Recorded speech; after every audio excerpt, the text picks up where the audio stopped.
Welcome to Worldview Wednesday.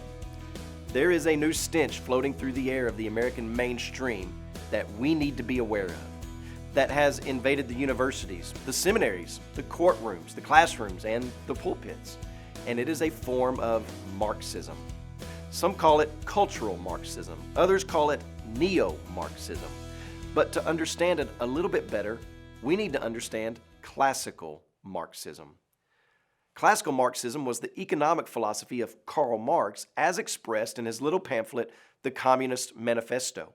Everyone should read this short little work, where you can see that Marx voiced his disdain with what at his time was the current economic system that was taking place in the middle of the 19th century. What is wrong with the world, according to classical Marxism, is that there are economic classes of people, and those who have land and private property and own the means of production, well, they're really people who are stealing profits from those who are actually creating the goods being produced.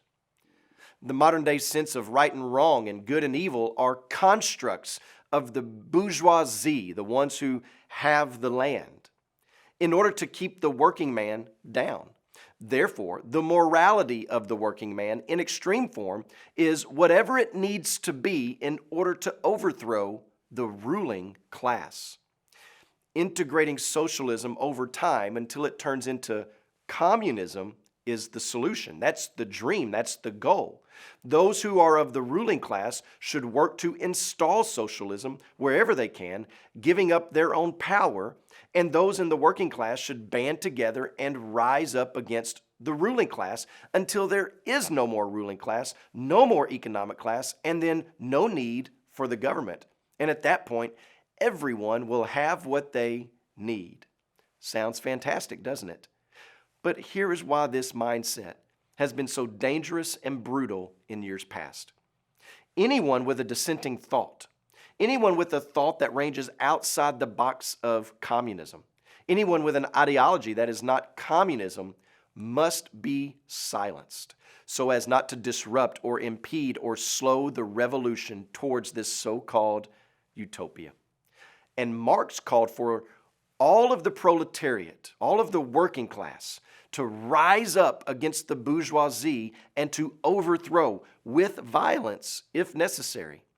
And his dream was to have a classless and stateless society where everyone had the same amount of everything, the same amount of wealth, the same access to land and people, which would alleviate everyone's suffering and fulfill their deepest dreams and, unfortunately, their deepest lust as well.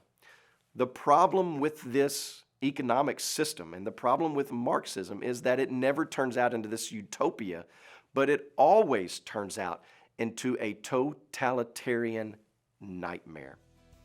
Join us next Wednesday as we continue to talk about Marxism and cultural Marxism and where it is in our land today.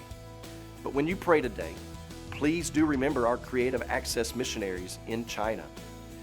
And also remember the Burmese Lifeword broadcast that's heard in Myanmar.